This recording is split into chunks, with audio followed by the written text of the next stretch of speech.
With the National Association of Realtors settlement, sellers are no longer required to pay for buyer's brokers' fees or commission. This isn't true because home sellers were never required to pay for the buyer's agent's commissions or fee. It was just highly recommended. Hi, this is Heba Rayan. I am a realtor with Coldwell Banker in Danville and the East Bay. And I was a previous real estate appraiser. You may think you can save 50% of the commission post the National Association of Realtors settlement. And sure, that sounds very appealing, especially in a high cost living area such as the Bay Area of San Francisco. But what happens if you actually don't pay for the buyer's agent's fees? Let's go about it here in details. So the way it was done in the past, we had a listing agreement that combined the buyer's broker fees and the seller's broker fees. And it stated right there that the total fee will be 5 or 6%, and it will be split between the buyer's brokers and the seller's brokers. Now, after the National Association of Realtors settlement, we have different forms, and there are additional documents for when the seller would offer to pay the buyer broker fees as well.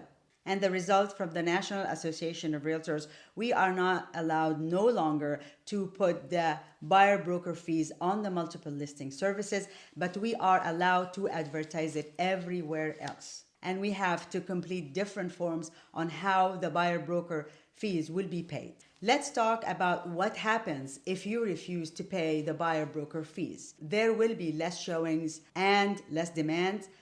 Totally forget about the first-time home buyers. Also, buyers will ask for the realtor fees to be paid by the seller in their contract. You may have to do price reductions because the house will sit on the market for a month or two because you are offering no fees to the buyer's agent. So do you see what I'm talking about here? You actually lost a lot of time, and time is money. So let's be realistic here.